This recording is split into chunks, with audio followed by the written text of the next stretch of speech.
예, 안녕하십니까. 금방 소개받은 대로 저는 전라북도 전주에 살고 있고요. 지금 가정 모임을 또한 하고 있습니다. 11시에 저희들 가정 모임으로 모이거든요. 몇 가정이 모여서 예배하고 있고요. 저도 기존의 교회 한 30년 동안 다니다가 거기서 여러 가지 식상한 것을 보고 10여 년 전부터 가나안 교인이 됐습니다. 저희가 가나안 교회로 모인 지가 지금 가정 모임으로 모인 지가 거의 한 5년 정도 됐는데, 이렇게 그래도 이렇게 나름대로 이렇게 가정 모임이라도 만들어서 모여야만이 서로가 친교도 하고 사귐, 협동 뭐 이런 코이노니아가 이루어질 것 같아요. 그래서 저희 마음 맞는 사람들끼리 모입니다. 그런다고 저희는 막 전도하려고 오라고 하지 않고 이게 소문 듣고 오는 사람들, 이런 사람들끼리만 하는데, 우리의 예배 형식은 이런 예배 형식과 조금 다르게 돌아가면서 기도하고 찬양하고, 말씀은 어느 한 성경 구절을 읽고 한 장을 읽고 설교 대신 돌아가면서 그 말씀 읽은 내용 중에서 느낌을, 자기의 소감을, 자기의 이렇게 서로 나누고 그런 식입니다. 그런데 우리 여기 지금 마둘람에 어떻게 설교 형식으로 하다 보니까 옛날에는 그냥 다 했지만 약간 조금은 어색합니다. 제가 오늘 말씀 제목으로 하나님의 나라는 우리 안에 있다, 이게 본문 내용들 읽어보시면 뭐 여기에 전부 고수들만 계시니까 너무나 잘 아시겠지만, 그 중에서 제가 몇 가지 말씀을 드린다면은, 우리의 모든 사람들 신앙생활을 보면은 100명이 모이면 100명 신앙생활이 다 다르고 생각이 다 다르죠. 여기에 지금 우리 아둘람 공동체에 모인 분이 약 30여 분인데, 제가 보기에 여기 있는 분들은 정말 고수 중에 고수들이 모여 있는데, 여기 있는 분들도 생각이 다 다르고 자기의 신앙 지식, 신앙 나가는 방향들이 다 다를 것입니다. 그러나 이 중에 아마 99%는 죽어서 천당 간다고 하는 것은 다 공통된 목표가 될 것이고, 또 하나 신앙생활 하는 중에서 내가 그래도 내 나름대로는 최선의 신앙생활을 하고 있다, 아주 잘하고 있다, 내 신앙생활이 기준이 된다, 이렇게들 생각들을 하실 것입니다.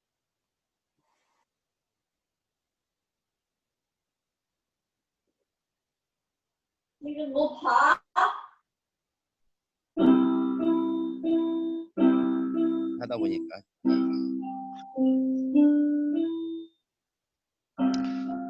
우리 한국 교회의 대부분은 기복형 신앙들이죠. 오직 복받기 위해서 문제 해결하고 만사 형통, 고난이 변화해서 복이 되기 바라는 그런 샤머니즘 신앙들이 대부분이죠. 한국의 모든 종교는 샤머니즘의 무덤이 돼 있죠.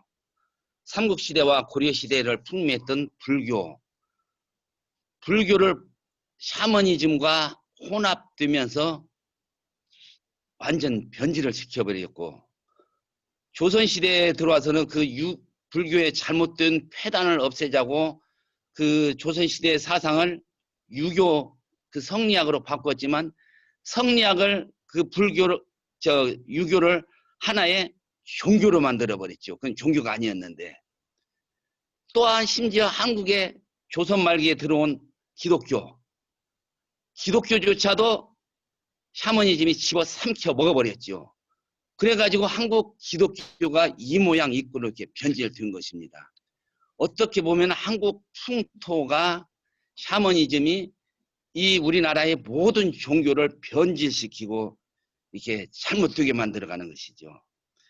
그래서 우리의 기독교인들 기도 내용을 들어보면은 어떻게 보면 할머니들 옛날에 정한수 떠놓고 비나이다 우리 아들 잘 되게, 우리 남편 잘 되게, 비나이다 빌던 기도 내용과 똑같습니다. 그러기에 그런 풍토가 있기에 그런 바탕에 기독교가 서 있기 때문에 한국의 많은 목사들이 반무당 노릇을 하면서 사기 목회를 할 수가 있는 것이고, 기독교인들을 자기들 마음대로 농락을 할 수가 있는 것이죠.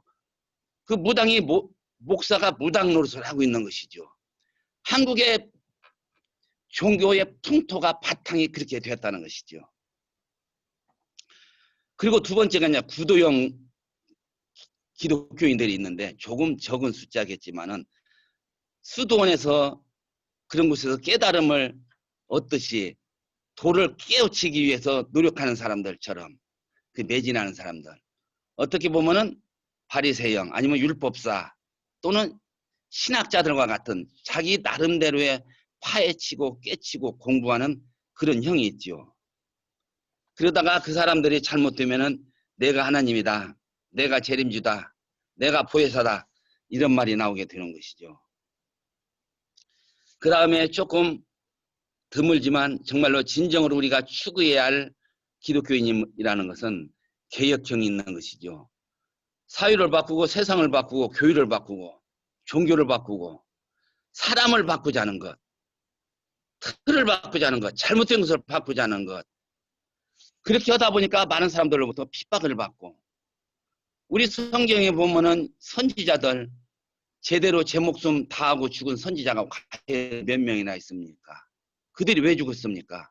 왜 핍박을 받았습니까? 잘못된 세상을, 잘못된 것을 지적하고 그렇게 하지 말자, 올바르게 나가자 하니까 싫은 소리를 하니까 기득권자들, 가진 자들이 핍박을 하고 죽이는 것이죠. 그러나 지금 현재 우리 대한민국, 한국 기독교에 필요한 것이 이런 사람들이라는 것이죠. 우리가 종교, 기독교를 갖는데 이런 개혁형,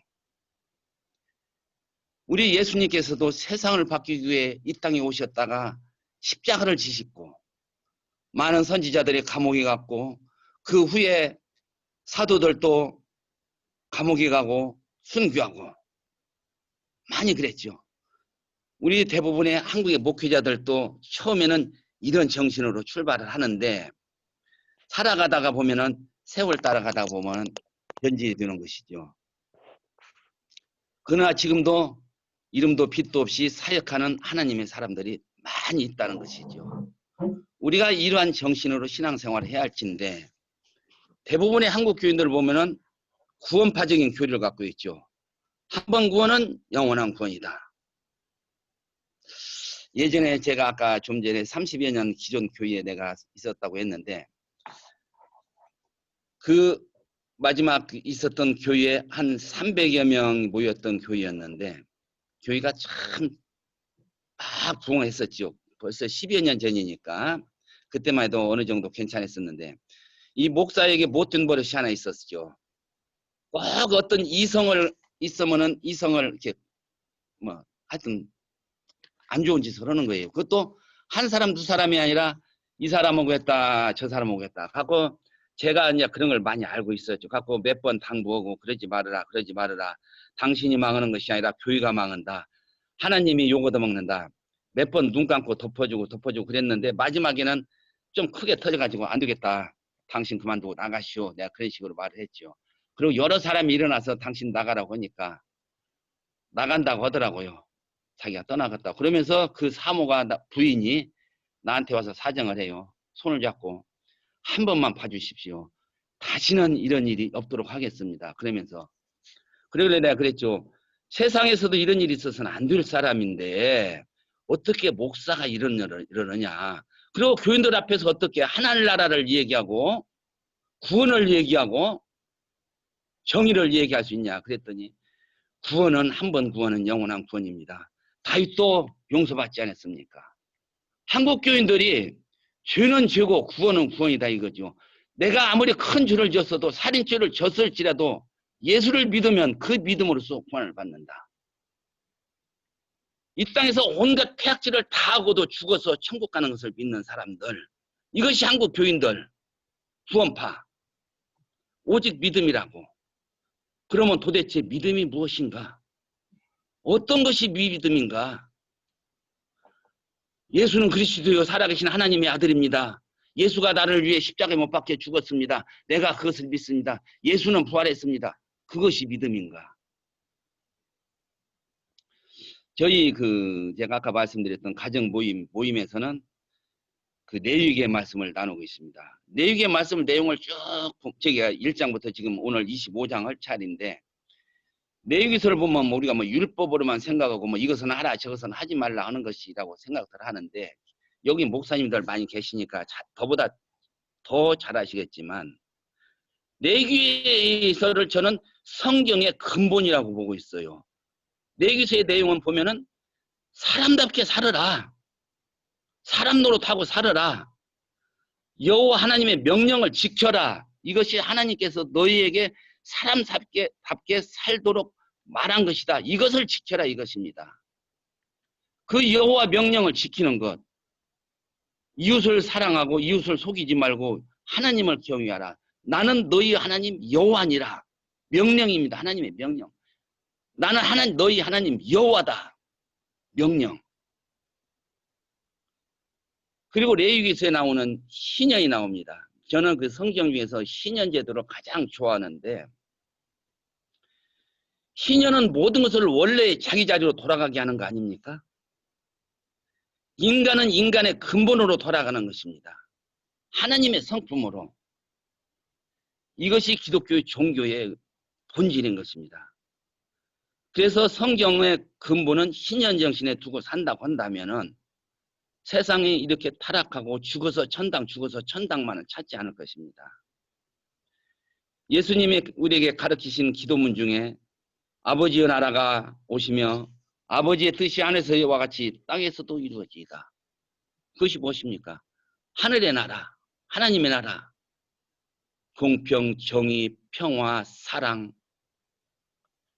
이 뜻이 하나님의 나라에만 있는 것이 아니라 이 땅에서 이루어지다. 너네가 만들어라. 너희가 그 나라를 만들어라. 이 땅에서 하나님의 나라를 너희가 만들어라. 그래서 하나님 나라가 여기 있다 저기 있다가 아니라 네 속에 있다. 네 마음 속에 있다. 이 다른 말로 말한다면 무슨 말입니까? 네 마음 속에 네 마음 보따리 속에 네가 악을 품고 있느냐 선을 품고 있느냐. 네가 악을 품고 있으면 그것이 곧 지옥이고 선을 품고 있으면 그것이 곧 천국이라는 얘기가 되는 것이죠. 우리가 이 땅에 살면서 천국 하나님 나라를 건설하다가 죽어서 하나님 나라에 가야겠죠. 제가 이 전주에 살고 있다 보니까 그런지 한 2, 3일 전에 대한민국에 커다란 뉴스가 하나 떴었죠. 전라북도 여기 익산에 100년이 넘은 교회가 있답니다. 그 교회 목사가 그 교회에 부임한 지가 30년이 넘었는데 60대래요 나이도. 30 넘은 그 동네에서 80% 정도가 그 교회를 다닌대요. 근데 이 늙은 목사 60 넘은 목사가 그 동네 여자는 그러니까 교인이죠. 거의 다 건드는 거야. 갖고 이번에 밝혀진 것만 11명이에요. 밝혀지지 않은 사람이 더 많아요. 그래놓고 이 사람이 강단에 서서는 설교를 하는 거예요. 무슨 설교했겠어요? 죽어서 천국 가자고? 그리고 그 자기하고 그것게 맞으면 추행을 하든지 뭐 폭행을 하든지 할 때 반항하는 여자가 있으면은 이렇게 해야 천국 간다고 말을 했답니다. 또 한 가지 이야기를 한다면 엊그저께 안양에서 그런 일이 있었죠. 교회 다니는 그것도 60대 여자인데 집에서 교회 다니는 것을 싫어하니까 교회 가서 활동을 하다가 코로나에 감염이 됐어요. 그래놓고 이걸 역추적을 하는데 뭐라고 말했냐면 나는 교회 간 것이 아니라 그 근처에 그 식당에서 그 코로나 확진자가 발생한 식당이 있거든요. 나 그 식당에 갔었다고 거짓말을 했어요. 그것이 뉴스에 떴는데 뉴스를 보니까 그 댓글에 이런 댓글이 있더라고요. 자신만 천국으로 가려고 세상은 지옥으로 만드는가. 나는 천국 가고 싶은데 다른 사람들은 다 지옥 보내고 고통스럽게 만들고. 네, 이런 말을 잘 안 하는데 미국의 록펠러, 한국 목회자들 록펠러 자랑 얼마나 많이 합니까? 록펠러 어머니의 10계명. 그렇게 돈 벌어가지고 부자 돼가지고 많은 사람들 고통스럽게 만들고 자기는 부자 되고. 이것이 기독교인인가? 그래서 저는 제가 뭐 그렇다고 뭐 큰일 하자, 뭐 선지자들처럼 사도들처럼 그런 일을 하자는 것이 아니라 그 정도는 아닐지라도 손톱 많은 것이라도 조금 힘든 이웃에게 따뜻한 말 한마디 힘을 주는 것. 그래서 예수님은 이렇게 말씀하셨죠. 그러므로 무엇이든지 남에게 대접을 받고자 하는 대로 너희도 남을 대접하라. 이것이 율법이요 선지자니라. 네가 천국 가고 싶냐? 네가 하나님 나라에 가고 싶냐? 그러면 하나님 나라에 갈 짓을 해라. 갈 행동을 하라. 이런 얘기 아닌가 싶습니다. 내 속에 하나님 나라를 형성하고 이 땅을 천국으로 만들다가 죽어서 천당을 가야겠죠. 그래서 저는 이렇게 생각합니다. 천국은 죽어서만 가는 곳이 아니라 살아서 만들어 가다가 죽어서 완성시키는 것이 천국이다. 설교를 10분만 하라고 했으니까 10분 맞추려고 하는데 10분이 넘었는지 모르겠는데 마침말로 제가 그 아시시의 성 프란시스코의 기도문을 하나 인용하고 마치겠습니다. 하나님, 내가 천당을 가고 싶어 예수를 믿는다면 천당 문 앞에 성령도를 든 천사를 지켜 나를 막아주십시오. 내가 지옥이 무서워서 예수를 믿는다면 천길 불 속으로 저를 밀쳐 넣으십시오. 그러나 여기서 그러나가 3번 강조됩니다. 제가 하나님의 사랑이 너무 감사해서 예수를 믿는다면 저를 꼭 안아 주십시오. 기도하겠습니다.